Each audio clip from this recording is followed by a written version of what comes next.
ഇന്ന് നമുക്ക് ശ്രേയ ശരൺ കേന്ദ്ര കഥാപാത്രത്തിലെത്തിയ ഗമനം എന്ന സിനിമയുടെ കഥ നോക്കിയാലോ? വീഡിയോയിലേക്ക് കടക്കുന്നതിന് മുൻപ് വീഡിയോ കാണുന്ന കൂട്ടുകാർ ഒന്ന് ലൈക്ക് ചെയ്യാനും കമന്റ് സെക്ഷനിലെ ഹൈപ്പ് എന്നൊരു ഓപ്ഷൻ ക്ലിക്ക് ചെയ്യാനും മറക്കരുതേ. കഥ ആരംഭിക്കുന്നത് നായികയെ മല്ലികയെ കാണിച്ചുകൊണ്ടാണ്. മല്ലികയ്ക്ക് ഒരു കൈക്കുഞ്ഞാണുള്ളത്. മല്ലികയുടെ ഭർത്താവ് ദേ വരുന്നു എന്ന് പറഞ്ഞു പോയിട്ട് പിന്നീട് അവരെ തിരിഞ്ഞു നോക്കിയിട്ടേയില്ല. എവിടെയാണ് ഭർത്താവ് പോയതെന്നും മല്ലികയ്ക്ക് അറിയത്തില്ല. എങ്ങനെയെങ്കിലും കുഞ്ഞിനെ നന്നായിട്ട് വളർത്തണമെന്നാണ് മല്ലിക ആഗ്രഹിക്കുന്നതും. മാത്രവുമല്ല മല്ലികയ്ക്ക് കേൾവിശക്തിയില്ല. മല്ലികയ്ക്ക് ചെവി കേൾക്കുവാനുള്ള യന്ത്രം വാങ്ങുന്നതിനായിട്ട് ഏകദേശം 15,000 രൂപയാകും. അതിനു വേണ്ടിയിട്ട് അവൾ കഷ്ടപ്പെടുകയാണ്. അത് വാങ്ങി വെച്ചതിന് ശേഷം തന്റെ ഭർത്താവ് എവിടെയാണുള്ളതെന്ന് കണ്ടുപിടിക്കണം.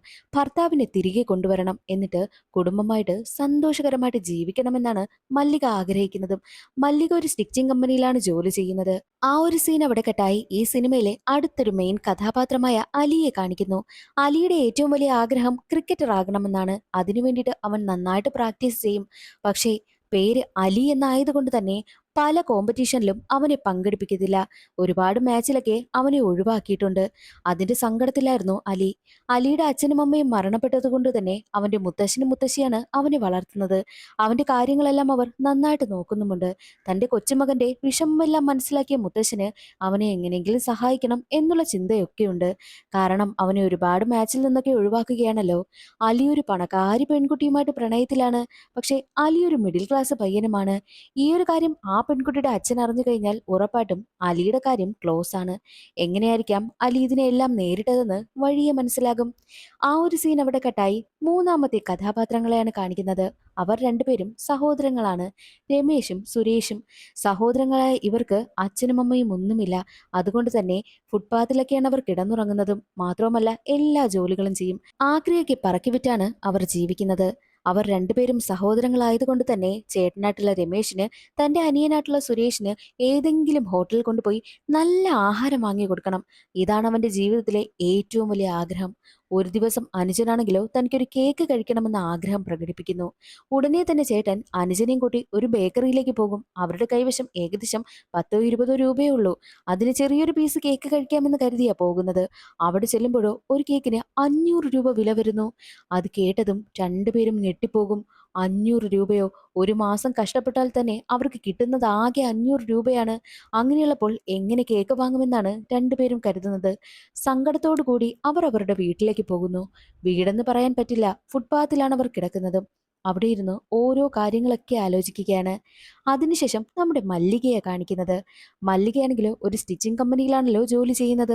മല്ലികയ്ക്ക് ചെവി കേൾക്കില്ല എന്ന കാരണം കൊണ്ട് തന്നെ മല്ലിക വർക്ക് ചെയ്യുന്ന കമ്പനിയുടെ ഓണർ മല്ലികയോട് കുഴഞ്ഞു കുഴഞ്ഞൊക്കെയാണ് സംസാരിക്കുന്നത്. എന്നാൽ മല്ലികയാണെങ്കിലോ മാറിയിരുന്ന് കരയുന്നു. എന്താണ് കാരണമെന്ന് അന്വേഷിക്കുമ്പോൾ മല്ലികയുടെ ഹസ്ബൻഡിനെ എവിടെ അന്വേഷിച്ചിട്ടും കണ്ടുകിട്ടിയില്ല. എന്നാൽ ഇപ്പോൾ അറിയാൻ കഴിഞ്ഞത് ദുബായിലുണ്ടെന്നാണെന്ന് പറഞ്ഞാണ് അവൾ കരയുന്നത്. അവളുടെ സങ്കടമെല്ലാം കേട്ട അവിടെ നിൽക്കുന്ന ഒരു വയസ്സായ ആൾ പറയുന്നുണ്ട്, എന്റെ മകനും ദുബായിലാണ് നിൽക്കുന്നത്, അവനോട് ഞാൻ അന്വേഷിക്കാൻ പറയാമെന്ന്. അങ്ങനെ അയാളാണെങ്കിലോ അയാളുടെ മകനോട് മല്ലികയുടെ ഹസ്ബൻഡിനെ കുറിച്ച് അന്വേഷിക്കുവാനേയും പറഞ്ഞു. ഒടുവിൽ മല്ലികയുടെ ഹസ്ബൻഡിന്റെ ഫോൺ നമ്പർ കിട്ടുകയാണ്. മല്ലികയ്ക്കും ഒരുപാട് സന്തോഷമാകും. അതേസമയം രമേശിനെയും സുരേഷിനെയും കാണിക്കുന്നു. രണ്ടുപേരും 500 രൂപയുടെ കേക്ക് വാങ്ങണമെന്നുള്ളത് കൊണ്ട് തന്നെ അവർ രാത്രിയെന്നില്ല പകലെന്നില്ലാതെ കഷ്ടപ്പെടുകയാണ്. ഒരു ഹോട്ടലിലും അവർ വർക്ക് ചെയ്യുന്നുണ്ട്. ആ കൊച്ചു പയ്യനാണെങ്കിലോ പാത്രങ്ങളൊക്കെ കൊണ്ടുപോയി കഴുകുകയാണ്. മറ്റൊരു വശത്ത് നമ്പർ കിട്ടിയ മല്ലിക നേരെ വരുന്നത് ഒരു ബൂത്തിലേക്കാ. മല്ലികയ്ക്ക് ചെവി കേൾക്കാൻ കഴിയില്ല എന്നുള്ളത് കൊണ്ട് തന്നെ ബൂത്ത് നടത്തുന്ന ആളിനോടാണ് നമ്പർ ഡയൽ ചെയ്ത് കോൾ ചെയ്യുവാനായിട്ടും പറയുന്നത്. അയാൾ സംസാരിച്ചിട്ട് പറയുന്നത് മല്ലികയുടെ ഹസ്ബൻഡ് സേഫ് ആണെന്നും അയാൾ ഒരു കമ്പനിയിൽ വർക്ക് ചെയ്യുകയാണ്, മല്ലികയ്ക്കും കുട്ടിക്കും വേണ്ടിയിട്ടാണ് കഷ്ടപ്പെടുന്നതെന്നും കുറെ നാൾ കഴിയുമ്പോൾ അവരെ കാണാൻ വരുമെന്നുമാണ് മല്ലികയുടെ ഹസ്ബൻഡ് പറഞ്ഞതെന്നുള്ള കാര്യം അയാൾ പറയുന്നു. അത് കേട്ടതും മല്ലികയ്ക്ക് ഒരുപാട് സന്തോഷമായി. മല്ലികയെ പിടിച്ചാൽ കിട്ടില്ല എന്നൊരവസ്ഥയായി. അവൾക്ക് അത്രയും സന്തോഷമായിരുന്നു. മല്ലിക ഇത്രയും നാൾ കഷ്ടപ്പെട്ട കാശ് ഉപയോഗിച്ച് ഏകദേശം ഒരു 10-15,000 രൂപ അവൾ സേവ് ചെയ്ത് വെച്ചിട്ടുണ്ട്. ആ കാശ് കൊണ്ടുപോയി അവൾ ചെവി കേൾക്കുവാൻ വേണ്ടിയിട്ടുള്ള ടെസ്റ്റ് എല്ലാം നടത്തിയിട്ട് ആ ഒരു ഡിവൈസ് വാങ്ങി വെക്കുകയാണ്. അതോടുകൂടി മല്ലികയ്ക്ക് ചെവി കേൾക്കുവാനായും കഴിയുന്നു. മല്ലികയ്ക്ക് കേൾവിശക്തി തിരികെ കിട്ടിയതോടുകൂടി മല്ലിക ആദ്യം ഓടി വന്നത് തന്റെ കുഞ്ഞിന്റെ അടുത്തേക്കാണ്. കുഞ്ഞിന്റെ ശബ്ദമാണ് ആദ്യം കേൾക്കേണ്ടതെന്ന് തന്നെ അവൾ കരുതും. കുഞ്ഞിന്റെ ശബ്ദം കേട്ടതോടുകൂടി ഈ ലോകത്തിലേക്ക് വെച്ച് ഏറ്റവും മനോഹരമായ ശബ്ദം തന്റെ കുഞ്ഞിൻ്റെതാണെന്നും അവൾക്ക് മനസ്സിലായി. അവൾക്ക് ഒരുപാട് സന്തോഷമായി. ആദ്യമായിട്ടാണ് അവൾ ശബ്ദങ്ങളൊക്കെ കേൾക്കുന്നതും. അതിനുശേഷം രമേഷിനെയും സുരേഷിനെയുമാണ് കാണിക്കുന്നത്. രണ്ടുപേരും കേക്ക് വാങ്ങാനുള്ള കാശിന് വേണ്ടിയിട്ട് കഷ്ടപ്പെടുകയാണല്ലോ. പക്ഷേ അവർക്ക് എത്ര തന്നെ സമ്പാദിച്ചിട്ടും 200 രൂപയാണ് കിട്ടിയിരിക്കുന്നത്. ഇനി ഒരു 300 രൂപ കൂടി കണ്ടെത്തിയാൽ മാത്രമേ കേക്ക് വാങ്ങി കഴിക്കുവാനായിട്ട് കഴിയുള്ളൂ. 300 രൂപ അടുത്തുള്ളൊരു ചേട്ടനടുത്ത് ചെന്ന് കടം ചോദിക്കുകയാണ്. ആ ചേട്ടനാണെങ്കിലോ ഗണപതിയുടെ വിഗ്രഹങ്ങളൊക്കെ വിൽക്കുക. ആ ചേട്ടൻ പറയുന്നത്, നിങ്ങളുടെ കയ്യിലുള്ള 200 രൂപ എനിക്കിതാ, എന്നിട്ട് ഇത് കൊണ്ടുവന്ന് വിൽക്ക്, നിങ്ങൾക്ക് 500 രൂപ കിട്ടും. ഈ ഒരു ഗണപതിയുടെ വിഗ്രഹത്തിന് തന്നെ ഏകദേശം 500 രൂപയുടെ മതിപ്പുണ്ടെന്നുള്ള കാര്യം അയാൾ പറയുന്നു. അങ്ങനെ അവരാണെങ്കിലോ കയ്യിലിരുന്ന 200 രൂപ ആ ചേട്ടന് കൊടുത്തിട്ട് ഗണപതി വിഗ്രഹമെല്ലാം വാങ്ങിയിട്ട് ഓരോരുത്തരുടെ അടുത്തായിട്ട് കൊണ്ടുപോയി വിൽക്കുവാനായും ശ്രമിക്കുന്നു. മറ്റൊരു വശത്ത് മല്ലികയെ കാണിക്കുകയാണ്. മല്ലികയ്ക്ക് കേൾവിശക്തി കിട്ടിയത് കൊണ്ട് തന്നെ തന്റെ ഫോൺ വഴി ഹസ്ബൻഡിനെ കോണ്ടാക്ട് ചെയ്യുന്നു. അപ്പോഴാണ് ഞെട്ടിക്കുന്ന കുറച്ച് കാര്യങ്ങൾ മല്ലിക അറിയുന്നത്. മല്ലികയുടെ ഭർത്താവ് ദുബായിൽ മറ്റൊരു സ്ത്രീയോടൊപ്പമാണ് കഴിയുന്നത്. വിവാഹം കഴിച്ച് ഒരു കുടുംബമൊക്കെയുണ്ട്. അയാളാണെങ്കിലോ മല്ലികയോട് പറയുന്നത്, ചെവി കേൾക്കാത്തൊരു പെണ്ണിനൊപ്പം ജീവിക്കുവാനായിട്ട് എനിക്ക് കഴിയില്ല, എനിക്ക് മറ്റൊരു ഫാമിലി ഉണ്ട്, എന്നെ ശല്യം ചെയ്യരുതെന്ന് പറഞ്ഞാണ് കോള് കട്ട് ചെയ്യുന്നതും. അപ്പോൾ മല്ലികയ്ക്ക് ഒരു കാര്യം മനസ്സിലായി. ഇത്രയും നാള് മല്ലിക ഓരോരുത്തരുടെ കയ്യിൽ ഫോൺ നമ്പർ കൊടുത്തിട്ട് വിളിപ്പിക്കുന്ന സമയത്ത് അത്രയും ആ ഒരു ഭർത്താവ് പറഞ്ഞിരുന്നത്, അവളെ എനിക്ക് വേണ്ട, എന്നെ ഇനി ശല്യം ചെയ്യരുത്, ഞാൻ മറ്റൊരു ഫാമിലി ആയിട്ടാണ് ജീവിക്കുന്നതെന്നാണ്. പക്ഷേ അവരെല്ലാവരും മല്ലികയുടെ മനസ്സ് വേദനിക്കാതിരിക്കാൻ വേണ്ടിയിട്ടാണ് ഭർത്താവ് അവൾക്ക് വേണ്ടിയിട്ടാണ് കഷ്ടപ്പെടുന്നതെന്നും ഉടനെ വരുമെന്നൊക്കെ കള്ളം പറഞ്ഞതും. അതെല്ലാം അറിഞ്ഞ് മല്ലിക പൊട്ടിക്കരയുന്നു. തന്റെ കുഞ്ഞിനെയും എടുത്ത് അവിടെ നിന്ന് പോവുകയാണ്. ആ ഒരു സീൻ അവിടെ കട്ടായി. അലിയുടെ കാമുകിയെ സാറയാണ് കാണിക്കുന്നത്. സാറ ഒരു ദിവസം ഒരു കോൾ ടാക്സിയിൽ വന്ന് കയറുന്നു. അതിലുണ്ടായിരുന്നത് അലിയുടെ ബെസ്റ്റ് ഫ്രണ്ട് ആയിരുന്നു. എന്താ, നിങ്ങളും ക്രിക്കറ്റർ ആകുവാനായിട്ടല്ലേ ആഗ്രഹിച്ചത്, പിന്നെ കോൾ ടാക്സി ഓടിക്കുന്നത് എന്തിനാന്ന് ചോദിക്കുമ്പോൾ, ഈ ക്രിക്കറ്റൊക്കെ കാശുള്ളവർക്കേ പറ്റൂ, നമ്മളെപ്പോലുള്ള പാവങ്ങൾക്കൊന്നും ക്രിക്കറ്റിൽ ഒന്നും ആകാൻ കഴിയത്തില്ല. അത് മനസ്സിലാക്കിയത് കൊണ്ടാ ഞാൻ കോൾ ടാക്സി ഓടിക്കുവാനായും പോകുന്നത്. പക്ഷേ ഇതൊന്നും മനസ്സിലാക്കാതെ ഇപ്പോഴും ക്രിക്കറ്റ് എന്ന് പറഞ്ഞ് നടക്കുന്ന ആളാണ് അലി. അവനെ അതിൽ നിന്നും പുറത്തു കൊണ്ടുവന്നാൽ മാത്രമേ നിങ്ങൾക്ക് ജീവിക്കാനായിട്ട് കഴിയത്തുള്ളൂ. ഇങ്ങനെ ഒരു ജോലിയുമില്ലാതെ നടക്കുന്നവന് നിന്റെ അച്ഛൻ വിവാഹം നടത്തി തരുമോ എന്നൊക്കെ കൂട്ടുകാരൻ ചോദിക്കുമ്പോഴോ സാറയുടെ മനസ്സ് മാറുന്നു. വീട്ടിലെത്തുന്ന സാറ ഈ ഒരു കാര്യങ്ങളൊക്കെയാണ് ചിന്തിച്ചത്. എങ്ങനെയെങ്കിലും അലിയെ രക്ഷപ്പെടുത്തണമെന്ന് തീരുമാനിച്ച് അവൾ ഏകദേശം 4 ലക്ഷം രൂപ വീട്ടിൽ നിന്ന് മോഷ്ടിക്കുന്നു. ആ കാശുമായിട്ട് അവൾ നേരെ അലിയുടെ വീട്ടിലേക്ക് വരികയാണ്. എന്നാൽ ഇതെല്ലാം സാറയുടെ അച്ഛൻ കാണുന്നുണ്ടായിരുന്നു. സാറയെ അച്ഛൻ അലിയുടെ വീട്ടിലിട്ട് തന്നെ കൈയോടുകൂടി പൊക്കും.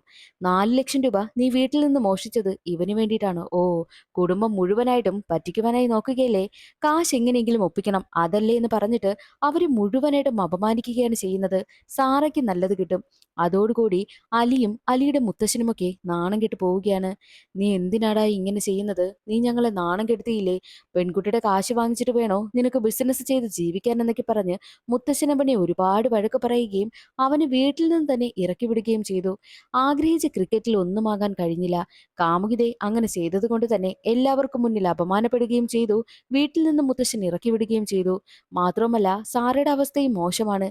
ഇനി താൻ എന്ത് ചെയ്യുമെന്നറിയാതെ തെരുവിൽ നിൽക്കുകയാണ് അലി. സാറയെ അച്ഛൻ കൊണ്ടുവന്ന് പൂട്ടിയിടുകയും ചെയ്തു. അലി ആത്മഹത്യ വല്ലതും ചെയ്യുമോ എന്നതായിരുന്നു സാറയുടെ പേടി. സാറ പേടിച്ചതുപോലെ തന്നെ സംഭവിക്കുന്നു. അലി ആത്മഹത്യ ചെയ്യുവാനേയും തീരുമാനിച്ച് നടന്നു പോവുകയാണ്. ഇതറിയുന്ന സാറ എങ്ങനെയെങ്കിലും അലിയെ രക്ഷിക്കണമെന്ന് കരുതി ആ വീട്ടിൽ നിന്നും രക്ഷപ്പെട്ടു പുറത്തേക്ക് വരികയാണ്. മറ്റൊരു വശത്ത് മല്ലികയെ കാണിക്കുന്നു. മല്ലികയും കുഞ്ഞും രാവിലെ ഉറക്കമുണരുന്ന സമയത്ത് ദേ കട്ടിലിനടുത്തെത്താറായി വെള്ളം. വെള്ളപ്പൊക്കമുണ്ടായിരിക്കുന്നു. മല്ലികയാണെങ്കിലോ ഇതെന്താണ് സംഭവിക്കുന്നതെന്ന് അറിയാൻ വയ്യാതെ ഡോറ് തുറക്കുവാനായും ശ്രമിക്കും. പക്ഷെ ഡോർ ഓപ്പൺ ആക്കുവാനായും പറ്റുന്നില്ല. കാരണം വെള്ളപ്പൊക്കം കൂടുതലായതുകൊണ്ട് തന്നെ ഒരു വണ്ടി അവരുടെ വീടിന് മുന്നിലായിട്ട് വന്ന് അടഞ്ഞു കിടക്കുകയാണ്. അതുകൊണ്ട് തന്നെ ഡോറും തുറക്കാൻ കഴിയുന്നില്ല. എങ്ങനെയെങ്കിലും രക്ഷപ്പെടണമെന്നും അവൾ ചിന്തിക്കുന്നു. ഒരുപാട് പേര് കോള് ചെയ്യുവാനായി ശ്രമിക്കും. പക്ഷേ കോള് പോകുന്നതേയില്ല. അവസാനം അവൾ അവളുടെ ഹസ്ബൻഡിനെ തന്നെ വിളിക്കുന്നു. പക്ഷേ ഹസ്ബൻഡാണെങ്കിലോ അവളെ ഒരുപാട് വഴക്ക് പറയുകയാണ്. തന്നെ ശല്യം ചെയ്യരുത് എന്ന് പറഞ്ഞാണ് കോളും കട്ട് ചെയ്ത് കളയുന്നത്. മല്ലികയ്ക്ക് എന്ത് ചെയ്യണമെന്നറിയാത്ത അവസ്ഥ. മല്ലിക അവസാനം തന്റെ കുഞ്ഞിനെ ഒരു ചെറിയൊരു തുണിയിൽ പൊതിഞ്ഞ് അവിടെ ഒരു കമ്പിയുണ്ട്, ആ കമ്പിയിൽ തൂക്കിയിടുകയാണ് ചെയ്യുന്നത്. എന്നിട്ട് അവിടെ ഉണ്ടായിരുന്ന സാധനങ്ങളെല്ലാം സേഫ് ആയിട്ടും പറക്കി വെക്കുന്നു. മറ്റൊരു വശത്തോ രമേഷിനെയും സുരേഷിനെയും കാണിക്കുന്നു. അവർ ആ ഒരു ഗണപതി വിഗ്രഹം വിൽക്കുവാനായിട്ട് കൊണ്ട് നടക്കുകയല്ലേ. പക്ഷേ മഴ പെയ്യുന്നത് കാരണം വിൽക്കുവാനായും കഴിയുന്നില്ല. പുറത്തേക്ക് കൊണ്ടിറങ്ങിക്കഴിഞ്ഞാൽ ആ ഒരു വിഗ്രഹത്തിന്റെ കളർ മൊത്തവും പോകും. അതുകൊണ്ട് ഇനി എന്ത് ചെയ്യുമെന്നറിയാൻ വയ്യാതെ അവരാണെങ്കിലോ ചെറിയൊരു ഷീറ്റ് എടുക്കുവാനായി പോകുന്നു. അപ്പോൾ ദേ ഒരു പെൺകുട്ടിക്ക് വല്ലാത്ത പ്രസവ വേദന. ആ ഒരു ഷീറ്റ് പെൺകുട്ടിക്ക് കൊണ്ടുവന്ന് മൂടണോ, ആ ഒരു ഗണപതി വിഗ്രഹത്തിന് കൊണ്ട് മൂടണമോ എന്ന് ചിന്തിച്ച് അവർ രണ്ടുപേരും ആ ഒരു ഷീറ്റ് എടുത്ത് പെൺകുട്ടിക്ക് മൂടിക്കൊടുക്കുന്നു. ആ പെൺകുട്ടി അവിടെ പ്രസവിക്കുകയും ചെയ്യുകയാണ്. അതേസമയം മല്ലിക പുറത്തേക്ക് എങ്ങനെയെങ്കിലും കടക്കണമെന്നും ചിന്തിക്കുന്നു. വെള്ളം കൂടിക്കൂടി വന്നുകൊണ്ടേയിരിക്കുകയാണ്. അങ്ങനെ നിന്ന് കഴിഞ്ഞാൽ രണ്ടുപേരും ഉറപ്പായിട്ടും ചത്തുപോകും. അതുകൊണ്ട് തന്നെ മല്ലിക വീടിന്റെ ഓട് പൊളിച്ച് പുറത്തേക്ക് ഇറങ്ങണമെന്നും ചിന്തിക്കുന്നു. അതേസമയം കുഞ്ഞിനെ കിടത്തിയിരിക്കുന്ന സ്ഥലത്തേക്ക് ഒരു പാമ്പിഴഞ്ഞു വരികയാണ്. എന്ത് ചെയ്യുമെന്ന് മല്ലികയ്ക്ക് അറിയത്തില്ല. മല്ലിക അതിനെ ഓടിക്കുകയോ ഉപദ്രവിക്കുകയോ ഒന്നും തന്നെ ചെയ്തതേയില്ല. അതുകൊണ്ട് തന്നെ ആ പാമ്പും മല്ലികയെ ഒന്നും ചെയ്തില്ല. പാമ്പ് അവിടെ സൈലന്റ് ആയിട്ട് കിടന്നു. അതേസമയം കുഞ്ഞിനെയും എടുത്ത് ആ ഒരു ബേക്കിലുണ്ടായിരുന്ന ചെറിയ ഓടുമിളക്കിയിട്ട് അവൾ പുറത്തേക്കിറങ്ങുന്നു. അതേസമയം അലി നടന്നു വരുന്ന സമയത്താണ് ഒരു വെള്ളത്തിൽ ഒരു വാനിൽ പെട്ടുപോയ രണ്ട് കുട്ടികളെ കാണുന്നത്. ആ കുട്ടികളെ ആരും തന്നെ രക്ഷിക്കാൻ തയ്യാറാകുന്നതേയില്ല. കാരണം കറണ്ട് കമ്പി ഏത് നിമിഷവും പൊട്ടി വെള്ളത്തിലേക്ക് വീഴും. അങ്ങനെ സംഭവിച്ചു കഴിഞ്ഞാൽ അവിടെ ഉണ്ടായിരിക്കുന്ന എല്ലാവരും മരണപ്പെടും. അതുകൊണ്ട് പേടിച്ച് ആരും രക്ഷിക്കാതെ നിൽക്കുകയാണ്.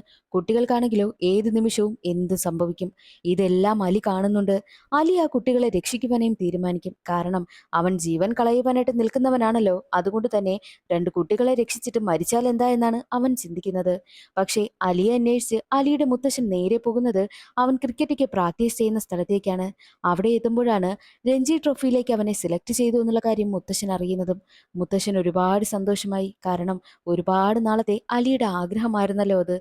ആ സന്തോഷത്തോടു കൂടിയാണ് അലിയെ അന്വേഷിച്ച് മുത്തശ്ശൻ പോകുന്നത്. അതേസമയം കുട്ടികളെ രക്ഷിക്കുവാനായിട്ട് അലി വെള്ളത്തിലേക്ക് ഇറങ്ങി. കുട്ടികളെ രണ്ടുപേരെയും രക്ഷിക്കുകയും ചെയ്യുന്നുണ്ട്. അതേ സമയമായിരുന്നു കറണ്ട് കമ്പി പൊട്ടി വെള്ളത്തിലേക്ക് വീഴുന്നതും ഷോക്കേറ്റ് അലി മരണപ്പെടുന്നതും. എന്നാൽ മറ്റൊരു വശത്ത് മല്ലിക തന്റെ കുഞ്ഞുമായിട്ട് പുറത്തേക്ക് വന്നു. അവളും രക്ഷപ്പെട്ടു. ആ രണ്ട് കുട്ടികളും ഒരു പ്രസവിക്കാറായ പെൺകുട്ടിയെ സഹായിച്ചതിന്റെ സംതൃപ്തിയിൽ നിൽക്കുകയാണ്. അവരുടെ ആഗ്രഹം 500 രൂപ സംഘടിപ്പിച്ച് എങ്ങനെയെങ്കിലും കേക്ക് വാങ്ങി കഴിക്കണമെന്നല്ലേ. പക്ഷെ അത് നടന്നില്ല.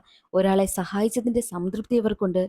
അതുപോലെ തന്നെയാണ് അലിയും. അലി മരണപ്പെട്ടു പോയെങ്കിലും രണ്ടുപേരെ അവൻ സഹായിച്ചില്ലേ. അടുത്ത ദിവസം പത്രത്തിലൂടെയാണ് അലിയുടെ മരണവാർത്ത മുത്തശ്ശനും മുത്തശ്ശിയും ഒക്കെ അറിഞ്ഞത്. സാറയും അറിയുന്നു. അവൾക്കും അത് താങ്ങാൻ കഴിയുന്നില്ല. മുത്തശ്ശൻ വിചാരിക്കുന്നത് താൻ കാരണമാണല്ലോ തന്റെ കൊച്ചുമകൻ മരണപ്പെട്ടു പോയതെന്ന്. സാറയും അത് തന്നെയാണ് ചിന്തിക്കുന്നത്. അങ്ങനെ എല്ലാവരും പൊട്ടിക്കരയുന്നു. സ്വന്തം ഇഷ്ടത്തേക്കാൾ മറ്റുള്ളവരുടെ സന്തോഷത്തിനും ഇഷ്ടങ്ങൾക്കും അവർ പ്രാധാന്യം കൊടുത്തു. അതോടുകൂടി സിനിമയുടെ കഥ അവിടെ അവസാനിക്കുകയാണ്. ഇന്നത്തെ ഈ ഒരു വീഡിയോ എല്ലാവർക്കും ഇഷ്ടമായെന്ന് കരുതുന്നു. സപ്പോർട്ട് ചെയ്യാൻ മറക്കരുതേ. അടുത്തൊരു സിനിമയുടെ കഥയിൽ കാണാം. അതുവരെ എല്ലാവർക്കും ബൈ.